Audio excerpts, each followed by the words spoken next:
చెప్పని ఈ రక్తాక్షర లేఖని ఇప్పుడే పంపని అన్నం పుణ్యం ఎరగని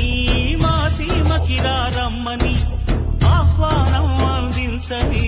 మెరిసే చూపుని తొలగింది ముప్పు అని నీలి మప్పు మనసారా నవ్వని చిరుజల్లు ముంపు మన ముంగిలంత ముత్యాలే చల్లని ఆశా సుగంధమై